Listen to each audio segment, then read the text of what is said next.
அனைவருக்கும் வணக்கம்.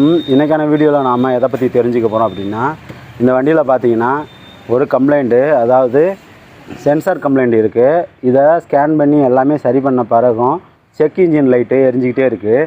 அதனால் என்ன ஆச்சு அப்படின்னு பார்த்தீங்கன்னா, வண்டி 5th கியரில் போகும்போது ஒரு 80க்கு மேலே போக வேண்டியிருந்துச்சு.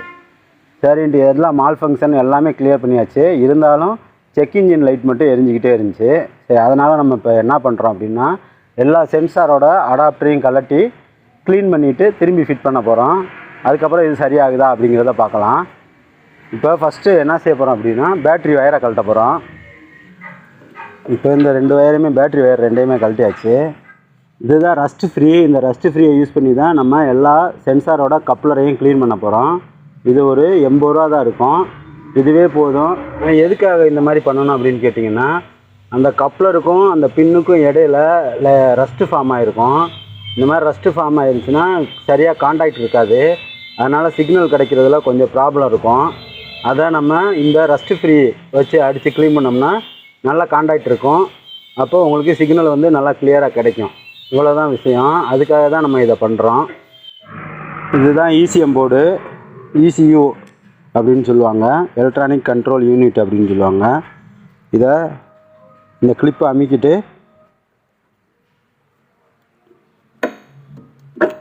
இப்போ ஓப்பன் பண்ணிட்டோம்னா பார்த்தீங்கன்னா, இந்த ரஸ்ட்டு ஃப்ரீ கொஞ்சம் தள்ளி போய்க்க.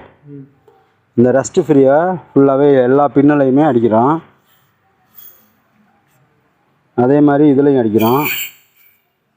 அடிச்சுட்டு கொஞ்சம் நேரம் அப்படியே அதை விட்டுருவோம். அதுக்கடுத்து பார்த்தீங்க அப்படின்னா, இந்த சென்சார் மாஸ் ஏர் ஃப்ளோ சென்சாரு. அடுத்து இதில் இந்த கப்ளரில்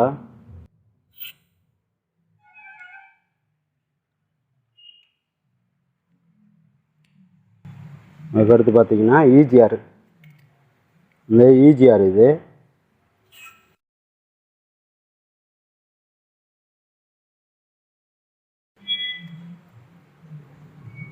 எல்லாமே சிம்பிள் தான். வெறும் கிளிப்பை அமுக்கி வயரை உருகிற டைப்பு தான்.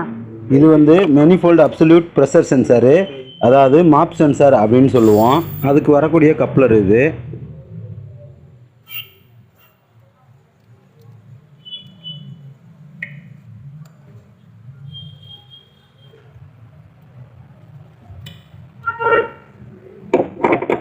இது மொத்தம் 4 இன்ஜெக்டர் வரும். கொஞ்சம் தள்ளி நின்றுங்க.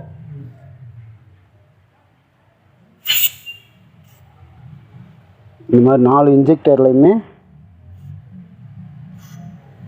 ஸ்ப்ரே பண்ணி அப்படியே அமைக்கிற வேண்டியதான்.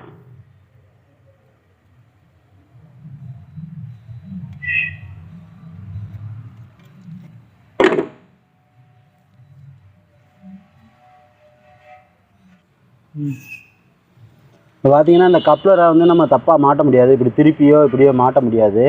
கரெக்டான டைரெக்ஷனில் தான் மாட்ட முடியும். அதனால் ஒன்றும் பயம் கிடையாது. நீங்களே கழட்டி மாட்டலாம். மாட்டும்போது இந்த மாதிரி கிளிப்பை அமுக்கி பிடிச்சிட்டு உள்ளே சொருனா போதும். ECU போர்டுக்கு வர்ற கப்ளரை மாட்டிடுவோம். இதான் ஆக்சிலேட்டர் பெடலுக்கு ஒரு சென்சார் இருக்குது. Accelerator pedal sensor. இதில் ஒரு கப்ளர் வரும். இந்த கப்ளரை கழட்டிட்டு உள்ளே ஸ்ப்ரே அடித்தாச்சு. ஸ்ப்ரே அடித்து மாட்டி விட்டணும். இதுதான் த்ராட்டில் பொசிஷன் சென்சார் அப்படின்னு சொல்லுவோம். இப்போ பார்த்தீங்கன்னா எல்லா சென்சாரும் இந்த கேம் சென்சார் முதற்கொண்டு க்ளீன் பண்ணியாச்சு. கேம் சென்சார் உங்களுக்கு தெரியுதான்னு தெரியல, அடியில் இருக்குது. கேம் பொசிஷன் சென்சார்னு சொல்லுவோம். கை வச்சுருக்க இடம் தான். இதுதான் கேம் பொசிஷன் சென்சாரு.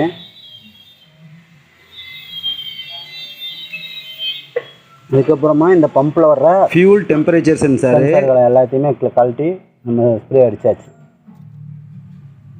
இந்த ரயில் ப்ரெஷர் சென்சாரு அதையும் கழட்டி க்ளீன் பண்ணியாச்சு. ஓரளவுக்கு எல்லா அடாப்டரையுமே கழட்டி ரஸ்ட் ஃப்ரீ அடித்து க்ளீன் பண்ணியாச்சு. இது பார்த்திங்கன்னா வாட்டர் செப்பரேட்டரு சென்சார். இது டீசல் ஃபில்டரில் ஏதாவது தண்ணி கலந்துருச்சு அப்படின்னா இதில் காமிக்கும். அடியில் இருக்குது சென்சாரு. இது வந்து கப்ளரு. இந்த கப்ளர்லையும் கழட்டி க்ளீன் பண்ணியாச்சு. இப்போ இதெல்லாம் டெம்பரேச்சருக்குரியது, இது தேவையில்லை. இது அடுத்தது இந்த ஃபேனுக்கு வர ப்ளக்கு.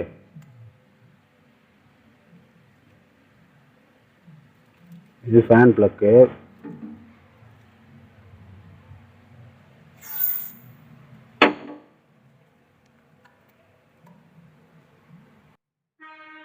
மாட்டும்போது இந்த பின்னை அமுக்கிட்டு அப்படியே மாட்டிடலாம், அவ்வளோதான்.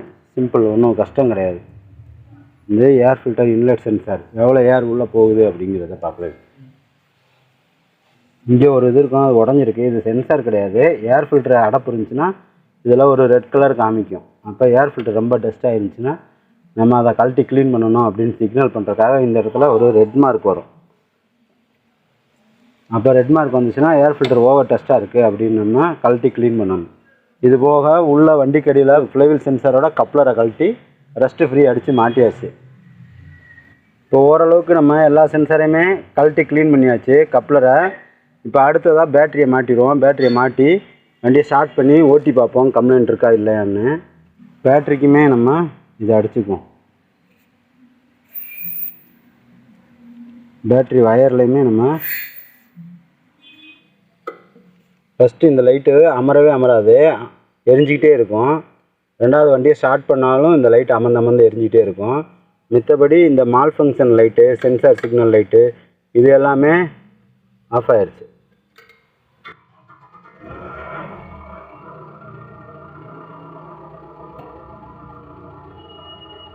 இப்போ எல்லா லைட்டுமே ஆஃப் ஆயிடுச்சு, எந்த லைட்டுமே எரியலை. வண்டியை டெஸ்ட் ட்ரைவ் பண்ணி பார்ப்போம் எப்படி இருக்குன்னு, ஸ்பீடு எவ்வளோ போகுதுன்னு பார்ப்போம். 80க்கு மேலே போகுதா இல்லையான்னு பார்ப்போம். ரன்னிங்கில் எந்த லைட்டுமே எரியலை, அதே மாதிரி 80க்கு மேலேயும் போகுது, ஸ்பீடு இருக்குது.